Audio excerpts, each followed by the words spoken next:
Un jour, quelqu'un a eu une idée de livre, une thématique, voilà, sur laquelle il devait écrire un livre. Et il a commencé à écrire le livre. Sauf que en si bon chemin, il s'est arrêté parce qu'il pensait, enfin, il se disait qu'il avait d'autres priorités et que le livre pouvait attendre. À chaque fois, il postponait, il, il mettait à demain l'écriture, la finalisation du livre. Il mettait à demain la finalisation du chapitre jusqu'à ce que le livre puisse prendre des années et des années. Et le livre était toujours coincé dans son document, dans ses dossiers Google Doc. Et pendant que lui procrastinait, un matin, il se réveille et en scrollant sur YouTube, enfin sur les réseaux sociaux, pardon, en scrollant sur les réseaux sociaux, il regarde et il voit un post. À première vue, il se dit que ça peut pas être ce que je pense. C'est pas possible que ça soit ce que je pense. Il marque un stop, il essaie d'éclairer son esprit et il reprend le téléphone. Il commence à parcourir le fil d'actualité et il voit un livre sur le fil d'actualité où c'est écrit nouvelle parution. Il se dit, bah, peut-être que c'est quelqu'un qui vient de sortir de son livre. Il continue, il lit, il s'approche et il regarde la couverture et il se rend compte que la couverture du livre porte le même titre qu'il aurait voulu donner à son livre. Son livre qui n'est jamais paru, son livre qui n'est jamais sorti d'ailleurs, son livre qui est toujours en chantier, son livre sur lequel il a procrastiné. C'était le même titre. La seule différence, c'était le sous-titre qui différenciait. Et vu le résumé, c'était à peu près le même contenu. Ça peut pas être le même contenu à 100% parce que les personnes sont différentes, mais l'idée générale, c'était la même chose. C'était la même idée générale. Et il s'en est mordu les doigts. Il a passé une sale journée parce qu'il pensait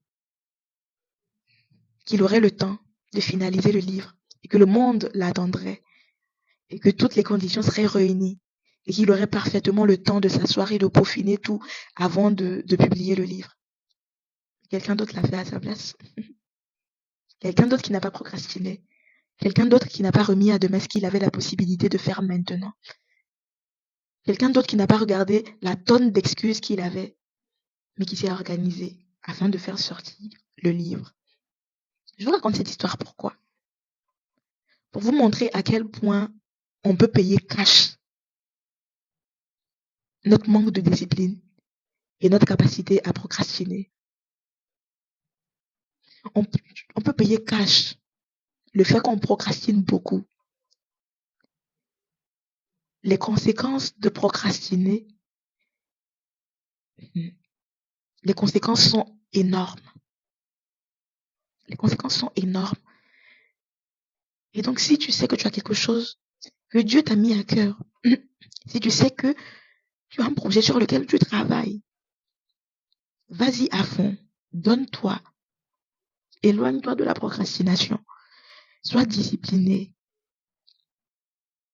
Ne laisse pas tes excuses venir à t'empêcher de faire ce que tu es censé faire.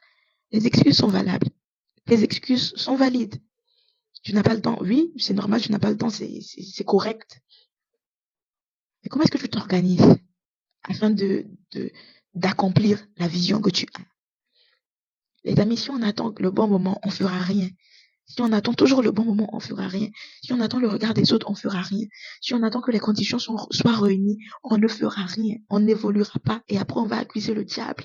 Alors que c'est juste le fruit de notre négligence et de notre manque de discipline. Attendre.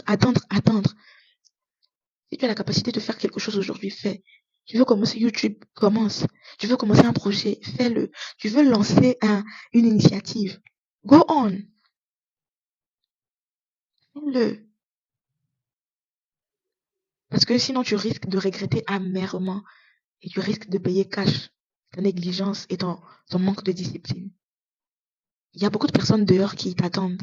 qui attendent le projet que tu vas sortir, qui attendent l'événement que tu dois organiser pour y aller, qui attendent le livre que tu dois sortir. Beaucoup de personnes attendent la vidéo que tu dois faire sur YouTube. Beaucoup de personnes. La Bible dit que la création attend avec un ardent désir la révélation des fils de Dieu. Mais ce qui est pathétique, c'est que les fils aussi attendent. Et du coup, on se retrouve dans une situation d'attente. Les fils attendent. Le monde aussi attend la révélation. Chacun attend. Et on est étonné que rien ne se fait. Rien ne se passe. C'est le moment de te lever et de travailler à la vision qu'il y a dans ton cœur. C'est le moment de te lever et de travailler à ce que la vision qu'il y a dans ton esprit devienne réalité et qu'elle puisse contribuer à avoir de l'impact dans la vie de beaucoup de personnes qui sont là dehors. J'espère que cette vidéo t'aura plu. Enfin, l'objectif même, c'était pas que cette vidéo te plaise, c'était que cette vidéo te pousse à sortir de ta zone de confort et à prendre conscience. Donc, si tu l'as pas aimé la vidéo, c'est pas grave. Hein? L'objectif, c'est pas que tu aimes la vidéo. L'objectif, c'est que tu puisses comprendre et passer à l'action pour que beaucoup de personnes puissent bénéficier du don que tu es. En tout cas, on se donne rendez-vous pour la semaine prochaine pour une autre vidéo. On se donne rendez-vous la semaine prochaine pour une autre vidéo. D'ici là, take care.